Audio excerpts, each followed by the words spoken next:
Bonjour tout le monde, bienvenue à cette vidéoconférence que va animer aujourd'hui Dr Elias Barli. On va parler aujourd'hui de la journée du 8 mai 2022 qui va se dérouler à Sétif. Voilà, je donne la parole au Dr Elias. Merci, Dr Mahachayib. Merci à l'assistance pour votre présence en cet après-midi. Donc, je serai ravi de vous accueillir à Sétif le 8 mai 2022, une date symbolique qui, euh, qui est en relation avec la date du 8 mai 1945, donc qui est une spécificité du trauma algérien, puisque en ce jour, l'Europe célébrait l'armistice, donc la fin de la Deuxième Guerre mondiale, mais à Sétif, Guelma Kharrata, Ain Timouchent et d'autres villes, il y a eu des manifestations pour célébrer bien sûr cet armistice et rappeler les engagements vis-à-vis de l'indépendance algérienne promise à la veille de la participation algérienne à la Deuxième Guerre mondiale. Donc, il y a eu des massacres et ces massacres ont eu des séquelles. Il faut savoir que les séquelles en Algérie datent depuis 1830 parce qu'il faut savoir qu'il y a eu une colonisation qui était dans un axe d'appropriation et surtout d'expropriation. Pour la petite anecdote, la première des expropriations signées par Napoléon concernait un Barli à Tlemcen, donc notre arrière-grand-parent. On a été dépossédé de tout, de toutes les terres. Donc, ça montre à quel point il n'y avait rien à négocier avec notre aïeul Barli. C'est pour ça que on a été dépossédé de toutes nos terres à l'époque, donc qui étaient dans la région de Mansoura à peu près, et entre Mansoura et Bni Boublen. Hein. Voilà. Maintenant, elles appartiennent à d'autres personnes. L'histoire a fait son cours, mais on est là donc pour parler et échanger du trauma transgénérationnel et quelles sont les conséquences sur les générations nouvelles. Et donc, de part et d'autre, la problématique se pose. Bon, il y a eu plusieurs cycles. Il y a eu les révolutions populaires, 1841-42, il y a eu 1871, il y a eu la famine, il y a eu, disons, la Première Guerre mondiale, il y a eu le crash boursier 1929 et avec ses conséquences sur les populations locales. Il y a eu la Deuxième Guerre mondiale, donc les circonscriptions, puisqu'il y a eu des personnes qui ont passé 7 ans enrôlés de force dans le service national, que ce soit dans la Première Guerre mondiale ou la Deuxième Guerre mondiale. Il faut savoir également qu'il y a eu également la révolution en 1954, mais avant cela, bien sûr, la constitution de l'Étoile nord-africaine, du PPA et bien d'autres mouvements, MTLD, etc. Donc, il y a eu plusieurs générations de personnes qui ont été incarcérées. Il y a même ceux qui ont été incarcérés avant même le début de la Révolution et qui ont été libérés bien après la Révolution. Malheureusement, dans l'histoire algérienne, post-révolutionnaire, il y a eu également d'autres événements qui ont marqué la mémoire algérienne, parmi elles les expropriations de la révolution agraire qui ont pu rappeler pour certains les expropriations de 1830-1841. Il y a eu également les événements d'octobre 88, puis la décennie noire. Enfin, l'été 2021, à l'Arba'a. Donc, à chaque fois, il y a souvent des souvenirs parfois douloureux où un événement uniquement peut ressusciter des vieilles blessures. Et c'est pour ceci que la question qui se pose actuellement à qui incombe la responsabilité et la responsabilité de chacun se limite à quel niveau. Je vais vous donner un exemple pratique. Dans moins d'une semaine, il y aura le deuxième tour des élections en France et il y a beaucoup d'indices et d'analyses géostratégiques qui disent que c'est Marine Le Pen qui sera la future présidente de la France. Pourquoi? Parce qu'il y a eu des problèmes de gestion de la crise du Covid, le licenciement des aides-soignantes, 15 000 aides-soignantes, le fait de faire des restrictions aux non-vaccinés. Et donc, le vote ne peut aller que vers l'élection de Marine Le Pen. Alors, la question va se poser à notre niveau, algérien ou même au niveau des Antilles. Est-ce que Marine Le Pen est responsable des actions de son père, Jean-Marie Le Pen, qui a été et qui reconnaît avoir été un tortionnaire durant la révolution algérienne? Alors là, c'est pour ça que je vais vous donner cet exemple. Là, non, elle n'est pas responsable des actions de son père parce que la responsabilité est toujours individuelle. Sur un plan religieux, donc que ce soit pour la religion musulmane ou les autres religions, sur le plan juridique et sur le plan éthique. Mais elle est responsable, par exemple, en tant que présidente de la République, des crimes de la France. Et là, c'est différent. Donc, sur le plan transgénérationnel, elle n'est nullement responsable des actes de son père. Et c'est pour ça que, quelque part, dans la libération transgénérationnelle, la personne doit être dans un détachement pragmatique par rapport aux événements du passé, pour essayer d'apporter ce qu'il peut apporter vers l'avenir et essayer de restituer ce qui est,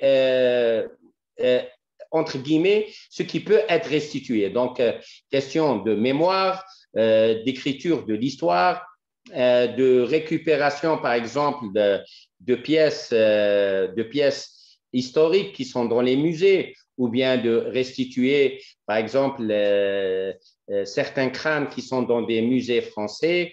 Donc, l'action, elle est plus pratique sur le terrain que démagogique,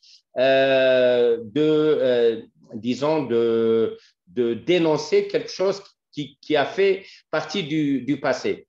Certes, la demande du pardon peut exister et doit exister, mais elle doit être uniquement formulée. Elle ne doit pas être un leitmotiv qui crée et qui tétanise les relations entre générations et entre les personnes. Donc, il faut savoir qu'il peut exister ce qu'on appelle le syndrome de Stockholm. Donc, quelque part, les personnes qui ont vécu la révolution ont pu avoir des comportements avec la génération d'après qui correspondaient à certaines, disons, des actions qui sont malveillantes. Pourquoi? Parce que en général, la victime prend un héritage de son gourou, de son geôlier. Et donc, c'est pour ça que c'est important de se détacher. C'est pour ça que, disons, par rapport aux événements de la décennie noire, on peut avoir des retours de comportement sur la génération qui n'a pas vécu cette période. Donc, on ne peut pas responsabiliser ceux qui n'ont pas vécu de n'avoir pas le ressenti de ceux qui ont vécu. Et donc, finalement, c'est important de créer ce détachement et aller ceci ne va pas dans le déni de l'histoire ou bien dans le, comment on l'appelle, la réécriture de l'histoire, loin de là, mais ça doit aller vers des éléments pratiques sur le terrain pour demander ce qui est de droit et aller sur le terrain de l'histoire ou bien de la restitution de tout ce qui représente l'histoire contemporaine. En hommage à Catherine, j'aimerais dire que Frantz Fanon, qui est un Martiniquais, qui est un médecin psychiatre, qui a exercé à Blida, était le médecin de la révolution algérienne. Et il faut savoir que pour lui, il a eu, c'est-à-dire, il est tombé dans le champ d'honneur juste avant l'indépendance, donc en 1961. Ce qui est sûr, c'est avant l'indépendance, et 61-62, mais avant l'indépendance. Et donc, il faut savoir que lui et sa descendance sont algériens. Donc, quelque part, en Algérie, on a mis un acte révolutionnaire où il faut savoir que durant les années 70, même ceux qui sont venus en Algérie s'installer et qui ont demandé la nationalité, eux, bon, au service de l'Algérie, bien sûr, eux et leurs enfants sont algériens. Donc, la nationalité algérienne n'est pas basée sur un plan ethnique, religieux ou de race, mais sur le pouvoir de servir l'Algérie et ses idéaux, ce qui est une spécificité algérienne dans le monde. Rarement dans un autre pays, on peut trouver qu'une personne qui, même les Français de souche qui étaient avec la révolution algérienne, sont devenus de facto et leurs enfants des Algériens. Donc, être algérien est plutôt une philosophie et un état d'être. Donc, c'est ça qui fait la spécificité algérienne. Et c'est pour ça que, quelque part, l'Algérien draine toutes les revendications identitaires de tous les pays et de tous les contrées du monde, que ce soit aux Antilles, par exemple, en Nouvelle-Calédonie, par rapport aux Algériens qui ont été extradés en Nouvelle-Calédonie en 1853, et dans les pays africains, donc l'origine un petit peu, et même les révolutions afro-asiatiques et bien d'autres. Donc, vous voyez que, quelque part, cette idéologie a créé une identité algérienne. Et c'est pour ça que inviter le citoyen algérien à se détacher du fardeau transgénérationnel est important. Je vous l'expliquerai à Sétif, c'est pour ça qu'il y a Sétif, comment se libérer de ce fardeau transgénérationnel et créer également de nouvelles perspectives pour la nouvelle et les prochaines générations, et surtout éviter que le legs transgénérationnel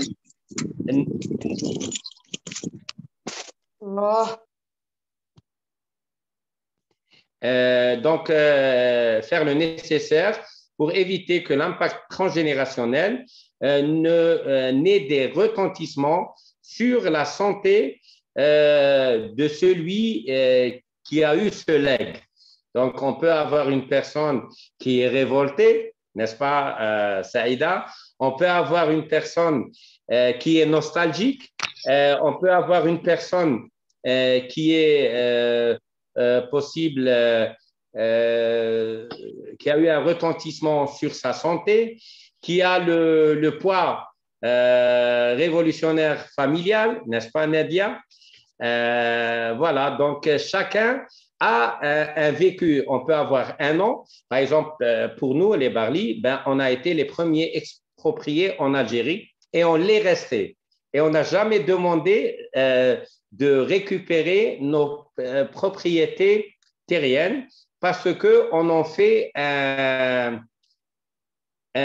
comment dirais-je, un élément de mérite et de prestige pratiquement. Donc, reprendre nos droits serait nous défaire de ce qui nous marque le plus. Et donc, vous voyez que chaque famille a son brin de solution, mais surtout, comment libérer chaque personne de ce legs transgénérationnel sur le plan négatif et garder le positif. C'est ça qui est important. Alors, autre élément qui sera abordé à CETIF, le deuxième thème, sera le bien-être dans le savoir-être et le savoir-vivre. Alors, quand on est dans le bien-être, c'est qu'on est libéré du fardeau transgénérationnel. Alors, on essayera, la personne qui est dans cet idéal vit pleinement sa vie à sa mesure, comme il le désire, et non pas comme il devrait se faire ou comme la société le voudrait. Et donc, finalement, c'est aller dans cet alignement quantique avec le soi authentique au-delà du moi social. Et là, on retrouve l'harmonie d'une personne qui vit et qui ressent la même chose, qui pense et qui dit la même chose, et qui n'est pas obligé de formuler ou de s'adapter pour être disons, dans le socialement correct, parce que quelque part, être dans le soi authentique, c'est permettre de vivre pleinement sa vie. Alors, le troisième thème qui sera abordé, ça sera l'entité familiale, donc comment impacter les enfants. C'est très important, comment être l'ami de ses propres enfants, comment, parce qu'il faut savoir que avec les enfants ou dans le couple, il y a une zone dans le subconscient. Si elle n'est pas occupée par le vis-à-vis, une autre personne l'occupe. C'est-à-dire, ça, c'est de facto. Et c'est pour ça que parfois, quand la personne n'est pas impactante, elle laisse place, pour des raisons qui sont certainement louables ou bien valables, mais le subconscient, il est comme ça. Quand la personne n'impacte pas, une autre personne peut venir impacter cette personne. Et là, ça peut aller vers d'autres dimensions, donc la séparation, par exemple, ou autre. Donc, et vis-à-vis des enfants, on parlera beaucoup comment les aider à évoluer dans l'excellence et non pas dans la performance. Comment les récompenser quand ils ont une mauvaise note et non pas quand ils ont une bonne note. Pourquoi? Parce que honorer une mauvaise note, c'est partager une confiance. Et la bonne note, c'est pour l'élève lui-même, non pas pour les parents, pour ne pas tirer profit. Et ce qui est intéressant là, c'est que l'enfant apprendra à partager avec ses parents ses secrets. Donc, quelque part, au lieu de chercher ailleurs, dans l'école ou dans la rue, des personnes qui vont être le substitut parental, un des deux, parce qu'il faut qu'il y ait un jeu à deux entre le papa et la maman, quelqu'un peut préparer à la vie réelle, l'autre va gâter, mais en même temps sera à l'écoute. Et en gâtant, le fait parfois qu'on dit que le conjoint ou la belle-mère ou la grand-mère désapprend l'éducation de la maman, c'est un objectif,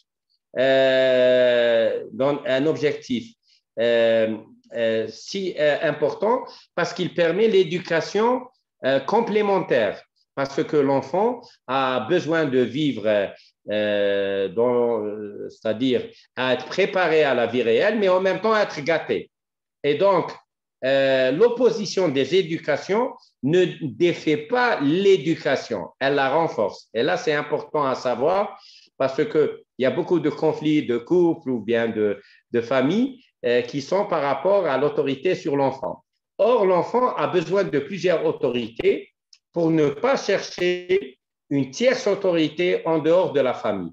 Donc, si on essaye d'être, disons, un discours unique au niveau de la petite famille ou de la grande famille, l'enfant va chercher la diversité ailleurs. Et là, existe le risque d'être manipulé ou abusé ou bien subir des attouchements par une tierce personne. C'est pour ça qu'on parlera comment apprendre à l'enfant les risques de la vie et lui apprendre l'intelligence émotionnelle qui est comment faire la bonne action au bon moment, au bon endroit pour avoir l'instinct de survie sain et sauf. Donc ça, c'est très important. Alors, dans on abordera également le couple. On présentera comment est faite les phases du couple, comme quoi c'est des phases qui sont cycliques sur 6 ans et demi à 7 ans, comment le transfert de personnalité se fait naturellement, qu'il soit d'une manière électrique avec émission d'étincelles ou bien magnétique, soi-disant en harmonie, et pourquoi, quand il y a un décès, si le couple était, disons, électrique, le décès sera mal accepté, et c'est pour ça que souvent on a une dépression sur 3 mois à peu près, voire un début de maladie de Parkinson sur 6 mois, voire Alzheimer en une année. Pourquoi? Parce que la personne est dans le déni de la perte du conjoint. Alors que quand c'est un couple magnétique, là, l'acceptation du décès sera mieux, alors qu'on croyait que cette personne va s'effondrer parce qu'elle était harmonieuse dans le couple. Eh bien non, c'est dans ce cas-là que la personne va vivre le souvenir de tout ce qui a été partagé, certes dans la nostalgie, certes dans les larmes, mais avec la sensation d'avoir vécu d'excellents moments. Donc, ça, c'est très important. On parlera et on expliquera que dans l'entité du couple, c'est important de laisser ce passage de personnalité se faire de lui-même. Et souvent, le conflit existe parce que la personne essaie de faire changer son conjoint et de le faire sortir de sa coquille alors qu'il en sort de facto. Et le changement se fait de facto. Et avec ou sans effort, le changement a eu lieu. Et parfois, c'est la personne elle-même qui est devenue une personnalité du conjoint qui ne prend pas conscience que lui est l'autre et l'autre est lui. Et donc, c'est pour ça que souvent, on ne prend pas conscience du changement qui s'opère dans le couple. Avec les enfants, c'est la même chose. Il y a des cycles. On a parlé qu'il y a le premier cycle de la naissance à 6 ans et demi où l'enfant est en mode theta, apprentissage par rapport aux exemples. De 6 ans et demi, 7 ans jusqu'à 13 ans, voire 14 ans. Donc, cette phase de l'état majeur, donc à 6 ans et demi, 7 ans, à mature, 13 ans, 14 ans, il sera un bon conseiller pour les parents. Il peut même être le conseiller du couple, le conseiller d'investissement, le conseiller pour les projets d'avenir. Bon, chose qui n'existera pas après 13 ans, 14 ans, parce qu'on rentrera dans une phase d'adolescence et donc il y aura pour les filles une reprise de conscience à 16 ans et demi, pour les garçons à 22 ans et demi. Puis, on retombe dans la crise de la quarantaine où c'est une phase qui ressemble à quelques mesures près à une nouvelle adolescence. Donc, il y a cette crise de quarantaine qui est à peu près à 40 ans, mais ce n'est pas à 40 ans pile, hein, ça sera entre 35 ans, 45 ans, voire 32 ans, 48 ans. Donc, tout dépend des personnes. Et là, beaucoup de questions se posent et se posent par rapport à l'alignement quantique vis-à-vis de soi authentique. Est-ce que la personne a vécu la vie qu'elle désirait vivre? Ben, si c'est oui, ben c'est sympa.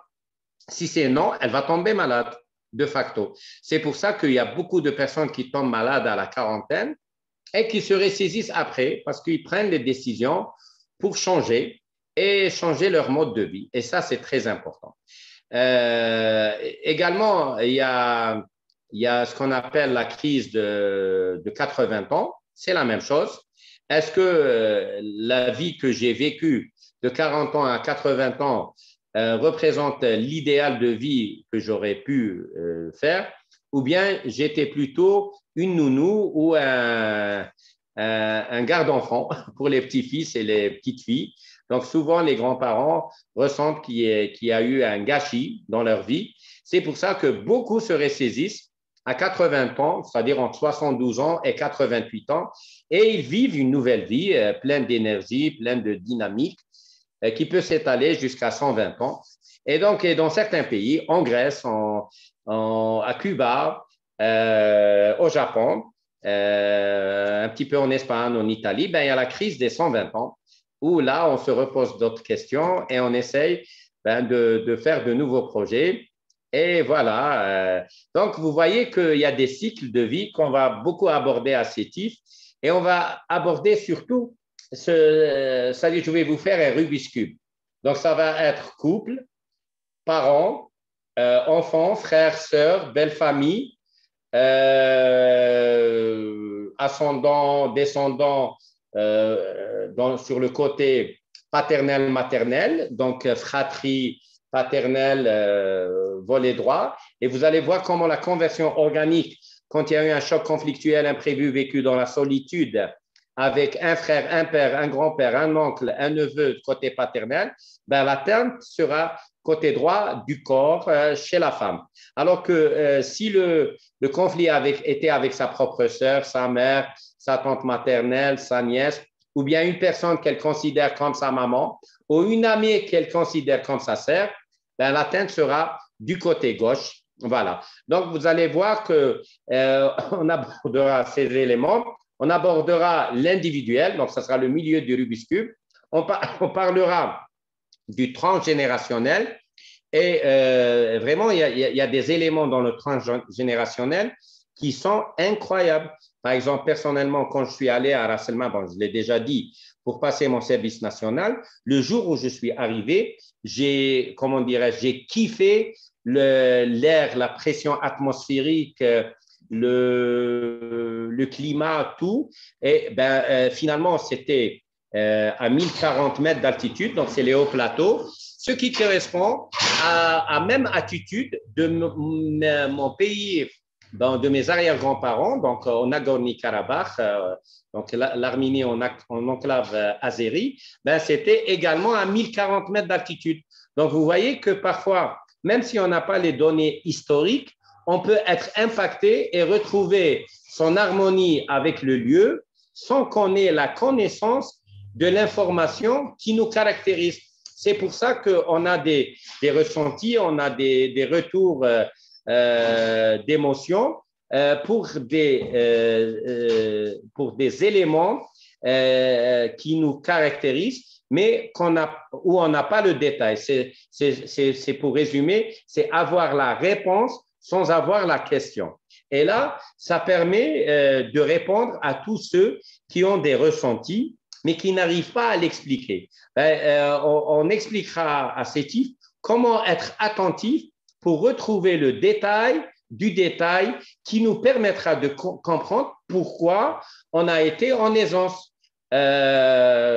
Pourtant, j'ai vécu 30 ans à Alger, je suis né à Alger, j'aurais pu garder cette aisance. Ben non, c'est à 1040 mètres que j'ai ressenti quelque chose qui me manquait et qui était propre à moi. Ben, c'était la même altitude de mes arrière-grands-parents avant le XVIIe siècle. Donc, vous voyez que, non, bien avant le XVIe siècle, voilà, 1500 et quelques, puisque 1581-83, on était à Alger. Voilà. Et là, bon, c'est une autre paire de manches vis-à-vis de notre arrière-grand-père, donc Baba Hassan, qui lui-même était le régent d'Alger et de la Méditerranée. Donc, vous voyez que beaucoup d'éléments peuvent vous mener d'un lieu à un autre et l'explication, vous allez la retrouver après. Donc, pour conclure, c'est que je vous invite à essayer d'enregistrer vos émotions vis-à-vis de certaines données. Et parfois, quand vous avez par rapport à une donnée, il faut essayer de classifier, d'aller vers l'entité dans l'entité et non pas être de manière générale, par exemple, avoir, disons, un ressenti par rapport à un peuple Il faut essayer, non, d'aller par rapport à un événement, par rapport à une donnée, par rapport à un ressenti, définir ce ressenti, définir ces vibrations. Parce qu'il faut savoir que les vibrations de la honte vont s'élever vers la peur, puis vers la colère, vers le désir, vers par exemple, l'apathie, vers par exemple, parfois, c'est le courage, la revendication, la fierté. Bon, et à un certain niveau, on a carrément la paix et enfin l'amour, puis l'illumination. Mais en dessous de l'illumination, la paix et l'amour, il y a la joie. Et il faut savoir, à tout instant où vous êtes en vibration de joie, il viendra quelqu'un qui va vous ridiculiser. Et il vous dira, vous vous êtes vu, parce que le ressenti de la joie il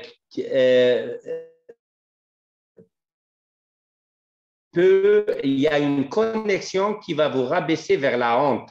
Donc, quelqu'un qui ne sait pas préserver vers l'illumination peut redescendre vers la honte s'il ne revendique pas sa joie et s'il ne va pas au-delà de la joie vers la paix. Et pourquoi à un moment où une personne est dans la joie, une personne viendra vous rabaisser vers la honte, parce que c'est la nature humaine. On ne peut pas s'élever vers le haut dans un égrégore comme ceci a eu lieu à Tunis ou bien à Sétif. Une personne, même vous ne la connaissez pas, même si elle n'est pas de votre nationalité ni de votre religion, va vous dire, vous vous êtes vu, vous vous trouvez pas ridicule de célébrer cette joie? C'est ça la.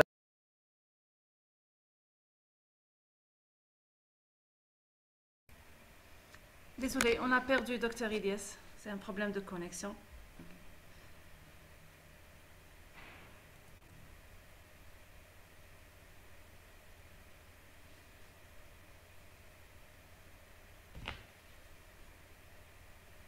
Vous m'avez entendu, les amis?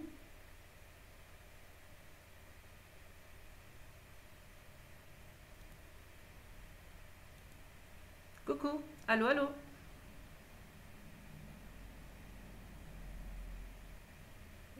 Très bien, ouais, très bien. 5 sur 5. Ah, excellent, excellent. Voilà, donc il y a eu une petite déconnexion. Donc, il y a eu une petite déconnexion. Donc, et c'est tombé au bon moment parce que j'allais conclure.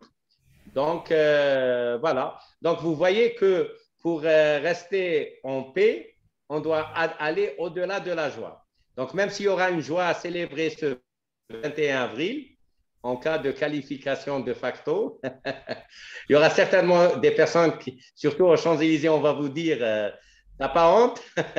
Donc là, il faut être en paix pour préserver cette joie. Et même chez nous, donc, quelque part, savoir basculer de la joie vers la paix pour ne pas redescendre vers la honte et reprendre le chemin honte, peur, colère, revendication. Donc voilà, c'est un cycle qui va aller. Et à chaque moment, vous êtes en train de faire les mêmes vibrations, le même cycle vibratoire. Et c'est pour ça que le mot de la fin à Sétif, ce sera comment être dans cette vibration élevée pour vivre pleinement sa vie au-delà de son passé, de son histoire, du legs transgénérationnel, ô combien soit-il comme un nom au Amran ou bien comme un autre fardeau. Parfois, le fardeau, il peut être identitaire, il peut être de la région. En juillet, c'était le fardeau lourd à porter, c'était être citoyen de l'Arba'ana Thiraten, par exemple, en juillet 2021. Donc, vous voyez que la libération transgénérationnelle se fait d'une manière très personnalisée pour permettre à la personne, parce que le travail se fait toujours à un niveau individuel. même si le résultat est collectif. Et c'est ça ce qui est important. Et d'ailleurs, c'est repris par tous les philosophes du monde. Euh, on a beau chercher au début à changer le monde, et quand on prend conscience, on cherche à changer nous-mêmes. Et donc, pour changer le monde c'est d'abord changer nous-mêmes. Et il y a une citation d'Ibn Arabi qui dit que celui qui ignore son ignorance s'ignore lui-même et celui qui s'ignore ignore son Seigneur. Connais-toi, tu connaîtras ton Seigneur. Donc, c'est en résumé toute cette approche qui sera un petit peu abordée à CETIF le 8 mai 2022. Donc, bienvenue et merci pour votre attention. Et plus de détails et plus de réponses seront à CETIF. Vous pouvez poser les questions, mais les réponses seront à CETIF. Et c'est ça qui fait le charme. Oui, donc bienvenue à CETIF. Merci, docteur Ilyes, pour cette explication. Vous avez donné Avec plaisir. ouais, l'eau à la bouche pour les participants. Voilà. Ouais. Des sujets très très intéressants, oui, c'est sûr.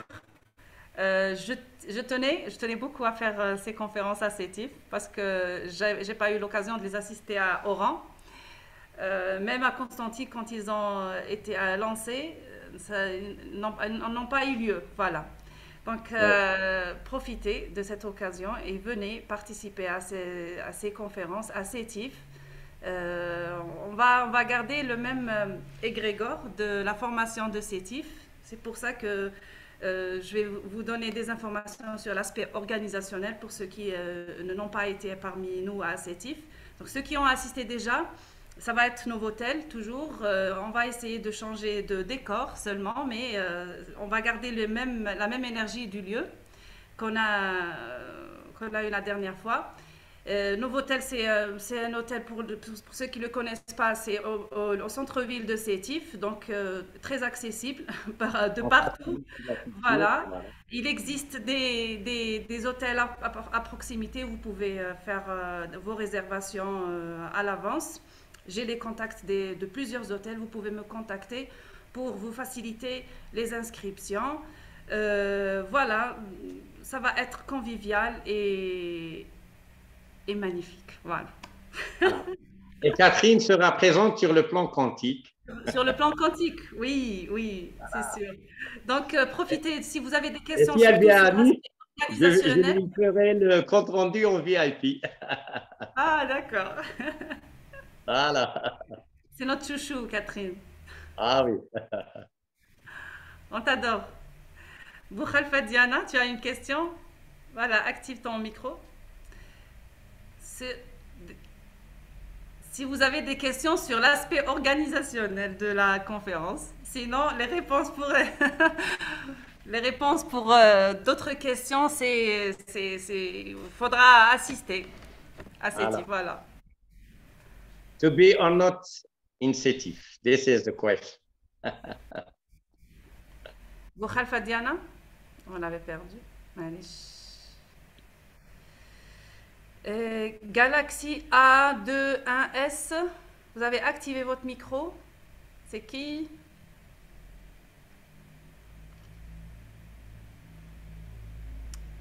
Pas de questions? Si pas de questions, on clôture. Voilà, donc merci. Et en espérant vous retrouver le 8 mai 2022 à CETIF. Voilà. À CETIF. Voilà, il y aura 4 thématiques qui seront abordées. La libération vis-à-vis des traumas de la spécificité algérienne, voilà, qui peut être combinée à la spécificité antillaise, puisqu'on a eu beaucoup de similitudes historiques. Il y aura le bien-être dans le savoir-être et le savoir-vivre. Il y aura comment impacter les enfants et comment impacter le conjoint. Voilà, donc ça sera du pratique, du terrain. Voilà, happy life. Oui. Voilà, donc très intéressant et important comme thématique. Donc voilà, bienvenue et je vous remercie. Excusez-moi, pour ceux qui nous ont rejoints de Facebook, vous avez mon numéro de téléphone. sur la Ouais. page, sur le groupe Les Amis du docteur Ilyes Barli. Sinon, téléchargez Telegram pour pouvoir faire continuer la procédure d'inscription. OK? Sinon, une dernière question de Nadia ou Amran et on clôture. Une Très bien. première et une dernière. En attendant, je vais mettre mon numéro de téléphone dans le chat. Nadia? Très bien. Merci beaucoup. Bonsoir tout le monde. Je suis dans la Bonsoir. voiture. Bonsoir tout le monde. Merci beaucoup. Bonsoir. S'il vous plaît, docteur, est-ce que pendant la journée, on aura droit on pourra se libérer de tout ça là? Oui, oui, je vous ferai une libération émotionnelle collective. Voilà, comme on l'a fait à Sétif. Donc, tout le monde sortira libéré de ses parents, grands-parents, ancêtres. Voilà, donc ça va être du pratique. On va faire beaucoup de pratique, malgré que c'est juste une journée, mais on va essayer de combiner avec des libérations émotionnelles qui vont permettre à chacun de verbaliser d'une manière intrinsèque ses traumas et qui va être salvatrice et libératrice. Voilà. Ok, merci beaucoup. Et Anis. Et Anis, Oui, il y en aura une également, libération. bien sûr, Catherine. Le troisième jour sera réservé à la libération émotionnelle. Voilà. Très bien. Je me Et même le premier dépêche jour, de hein. guérir. Hein, Je pardon? me dépêche de guérir. Très bien. Alors, Oui. tu es déjà guéri. La décision de guérison a été prise en cet instant à Je suis guérie. 16 heures en France. 16h55. Voilà. Aujourd'hui, tu l'es et donc tu laisses ta biologie réparer ce qui a réparé grâce à cette décision de guérison. Voilà. Impeccable. Je suis guérie. Je suis déjà à Nice. Ah, très bien. Bienvenue. Top. Bravo. Merci pour tout, Voilà, docteur. Merci, Avec grand Maya. plaisir. Merci beaucoup pour tous les présents. Merci, tout le monde. docteur Ilyes. Donc, à très bientôt. Au plaisir. Merci. Merci.